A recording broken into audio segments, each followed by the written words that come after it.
What's up, guys? JJ here, JankJoyGames. So we have Firewatch right here. I heard a lot of good reviews about this game.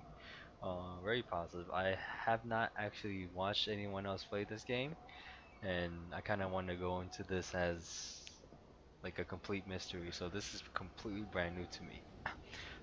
It is a kind of adventure, atmospheric kind of walking simulator, I guess, with kind of like choices you make that shape out the rest of the story. Um, I don't think I've ever played any kind of game like this. So it's sort of like a Telltale's game, I think. That's from what I heard. But another thing is, I heard this game has beautiful, like environment, like the artwork and art, like the creative art design of the maps and everything is beautiful in this game. But enough talking, let's actually just get into the game. Alrighty, let's go. New game. Let's save it here. Alrighty.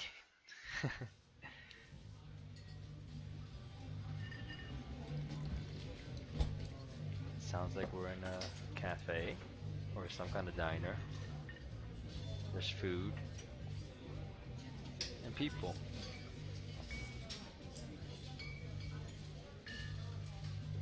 Boulder, Colorado, 1975.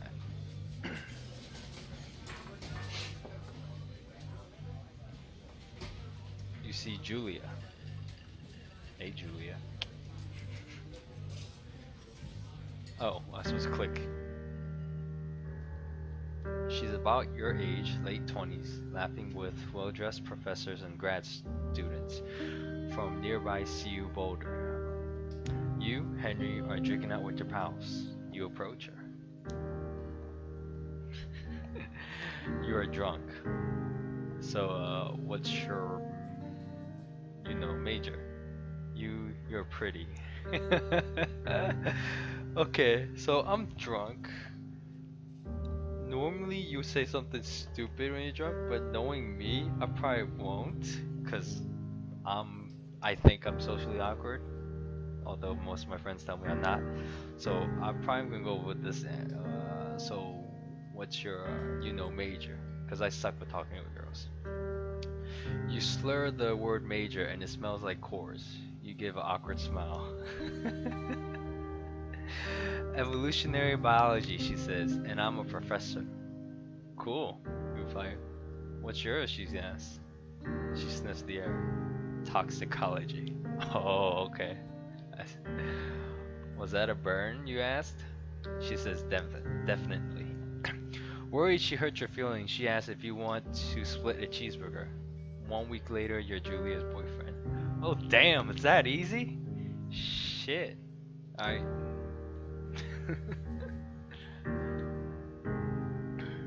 I am in an elevator. Backpack. It is. Can you move? Oh, I can move. This game is. I love this artwork. Its art style. It's not like, next gen, realistic kind of artwork, but it has that kind of old school cartoonish kind of vibe to it, and it's pretty cool. Get in.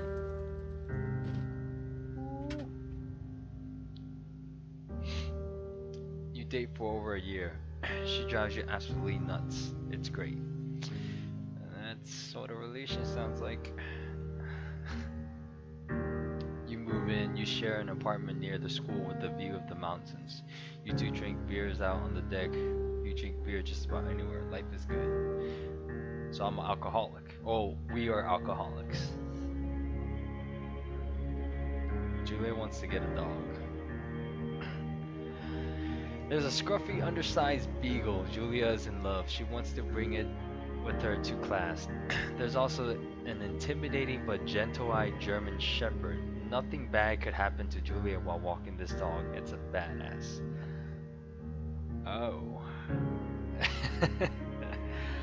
Okay, so I have a German Shepherd. Most of my friends, you guys know, her name is Daisy. She's the cutest. She was the cutest little puppy. I've never had a beagle, and then named I've never seen the beagle in real life, so I don't know how they are. They seem, I've heard they're intelligent dogs, they're smart, but so are German Shepherds. Funny story. So this kind of reminds me of a story my dad told me. He told me back then he had a mixed German Shepherd with some other dog mix, but it was like literally the tiniest thing. It was like the size of like a corgi. And then he had another dog. It was Max. Max was the German Shepherd, and then I forgot the name of the other one. It was like the size of a corgi. Max was the bigger dog, German Shepherd, and when he was walking down the street, one of his friends jumped out of the bush to scare the crap out of him. You would think that Max, the big German Shepherd, would defend my pop. No. That dog, my dad said, ran away so fast. By the time he turned around, it was gone. Like, gone. He couldn't find it. But the other small, like, you know, tiny ass corgi sized dog stayed there and defended my dad. So based on this, I am gonna go with the beagle to watch over Julia. That's just, Bucket's a good dog.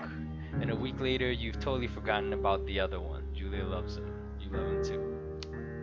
I think when you get a dog or a puppy, it doesn't matter how ugly it is. When it's your own puppy, you fall in love with it. It's like the same with babies. Like other people can think your baby, if you have a baby, it's like the ugliest baby in the world. But in your eyes and your heart, that baby is the most beautiful thing in the world. There's no doubt about it. So, 1979. You talk out on the deck. It's summer, 9:30, and the heat still radiates off the high desert. What do you think about kids, you ask? Kids, they're not very smart or good at much. I'm saying if you and I have a couple little idiots. One day, why rush? That would be pretty good. Well, okay, we'll go with kids. In that case, we should probably get married. Yeah, I would like that, you say. These kids are going to be screwed up enough. It's probably for the best that their parents are hitched. You say she's absolutely right.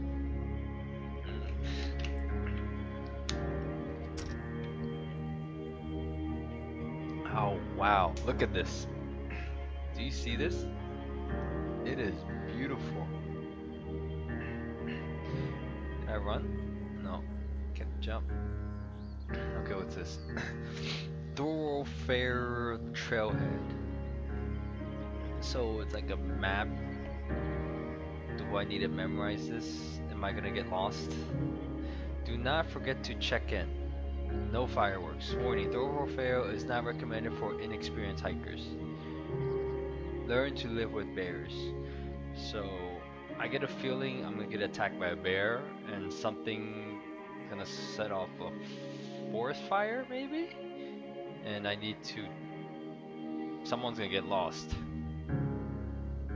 This is just from what I think is gonna happen based on that little billboard. This is amazing. Oh, okay.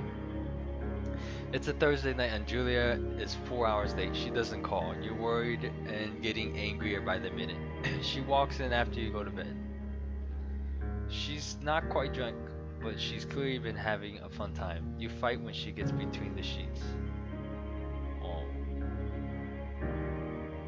Normally you would talk? I'd probably get mad. I wouldn't ignore her. Knowing me, I'd probably get mad, and I'll try to force her to talk. You call her an inconsiderate asshole. Okay, that's going way too far. She tells you to fuck yourself and not to be such a baby. You call her selfish. She knows you mean it and it hurts her feelings. Oh, man. I screwed up, didn't I? What? Just, okay. 1981. Julia still likes to draw. She draws plants from her research. She draws all the places you go. She draws you. You pose and flex like He-Man. Or you fall like a Victoria's Secret model. Which one seems like me? Let's go with Victoria's Secret Mall. I think that's something I would do to get my girlfriend. Well, my I'm married, so I'll get my wife to laugh. So I'd probably do that. Very nice. I know. I know. My friend once told me that I have boobs bigger than 50% of the Asian population. Female Asian population. So, yeah, I can definitely be a Victoria's Secret model. But damn, that's a jump. Can I climb back up? This game is absolutely beautiful. Wow.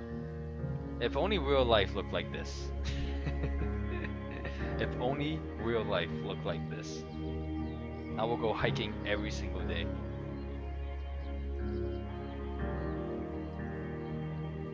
Two Forks, 8 more miles still. Do I need to run? Oh, okay.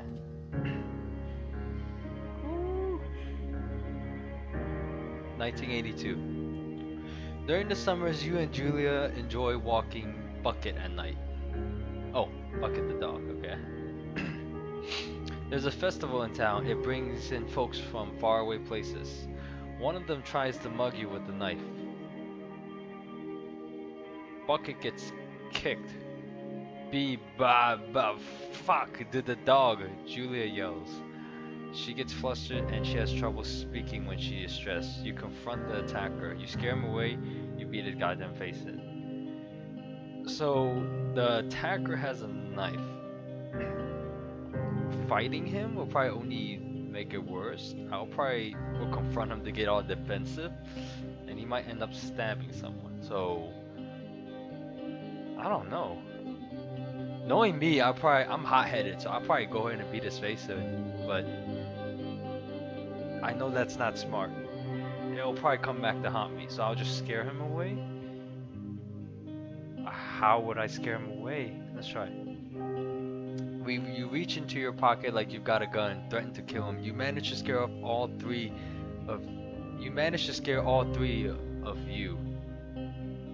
He runs away. You manage to scare all three of you. So I scare myself, Julia, and the attacker. Okay, that wording was kind of weird. All right, Julia asks you to take a different path from that day forward. You say okay. You don't want to go that way either. From then on, you walk by the river. Oh sure, the river is so much more safer.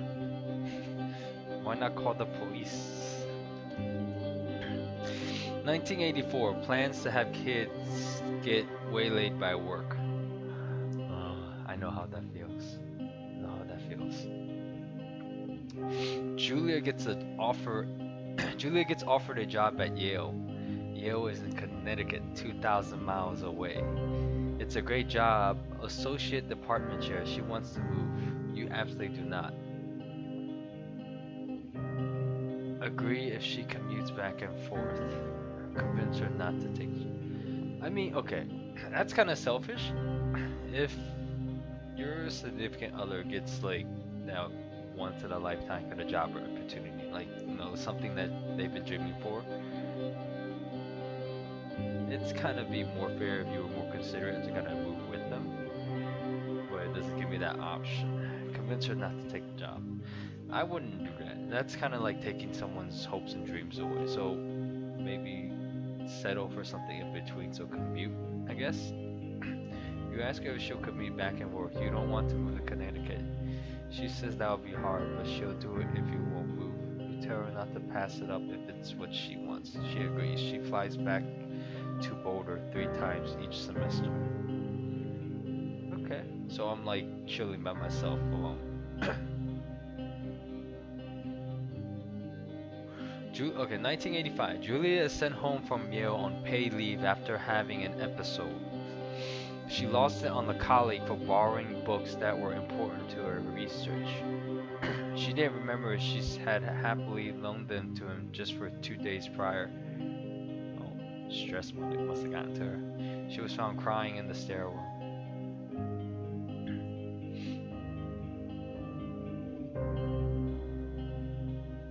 You say that maybe you guys should talk to someone about it. you guys. Tell her you make macaroni and drink wine and try to forget about it. I mean, something like that is kind of misunderstanding, so maybe talk to somebody about it. Oh, after seeing multiple doctors and having many tests, they are worried that Julia might be suffering from early onset dementia. She is 41. Ooh, that's... You both decide to keep it a secret for now.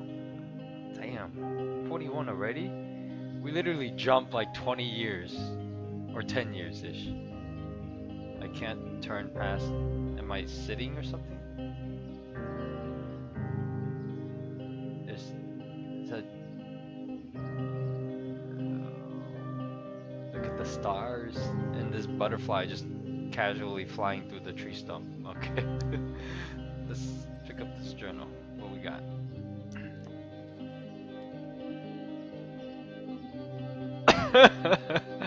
So that's me.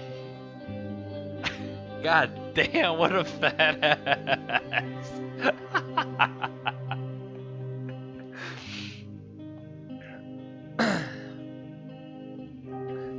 Bucket is getting over. Julia comments that it's kind of nice because he gets in less trouble around the house. A week later, she goes back to the universe.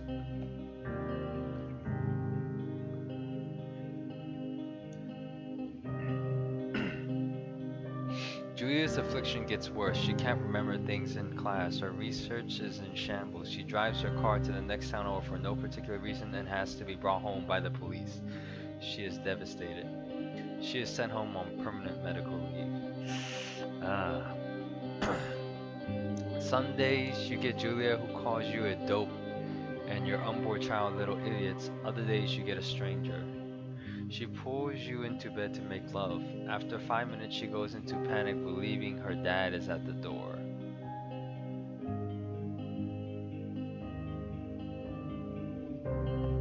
That's a buzzkill. But sad at the same time. You tell her family.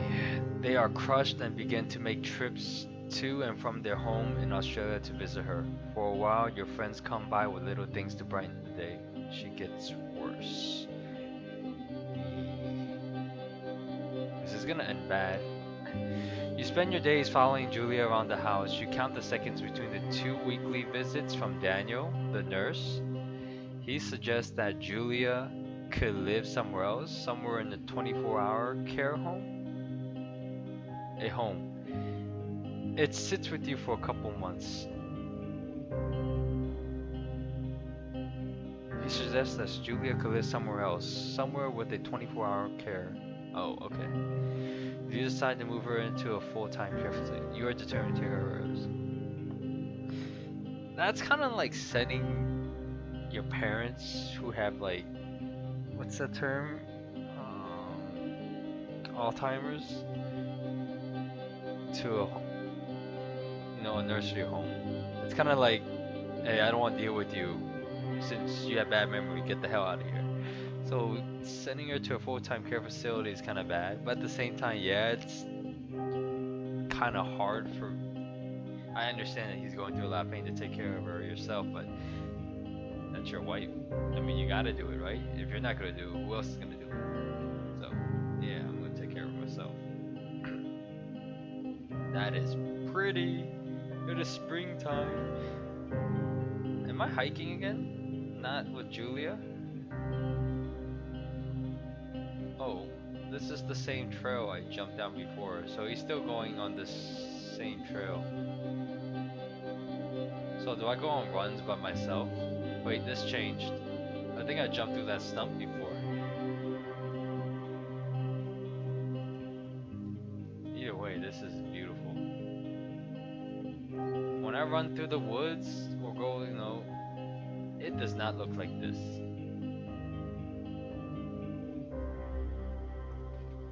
Whoa.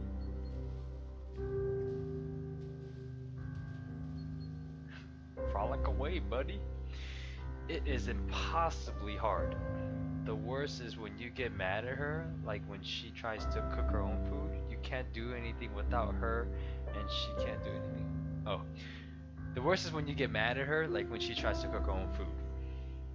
You can't do anything without her, and she can't do anything without you.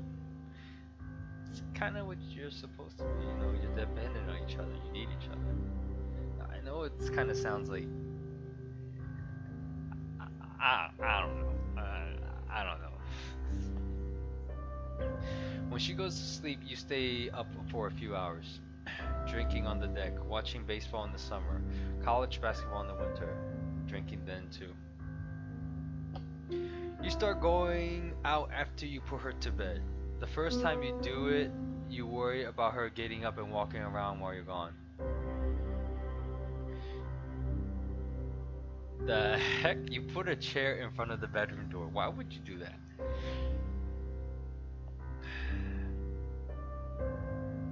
You trust that she sleeps like a rock.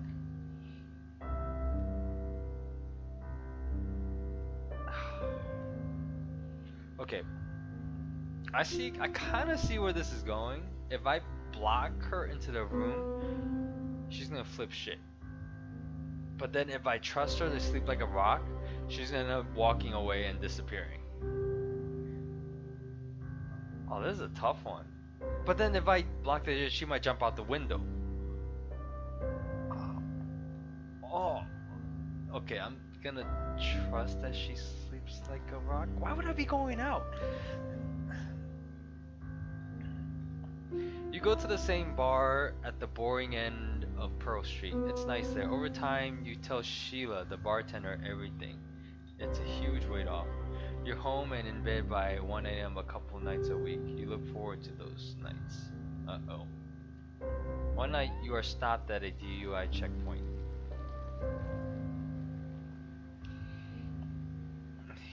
You blow a .10 and are taken to jail for the night. You consider trying to hide out, but you tell your sister-in-law Susan. Oh my gosh. What happened to your wife? Julia's parents take the next plane from Australia. They can't believe the state your house is in. Then they tell you Julia is coming to live with them. You don't argue. You say you'll visit soon. A few weeks go by. Summer is coming. You see an ad in the paper for a job. So I'm guessing I completely just forgot about her. Okay. I take it. Alrighty guys. I'm gonna end it here for now. I don't know how long it's been, but I think I'm a little bit over my time limit. But if you like what you see, leave a like, subscribe, share it with your friends, and if you like what I'm doing, leave a comment, whatever. And I'll catch you in the next one, guys. Peace out. Thank you for your support. Alrighty. Lates.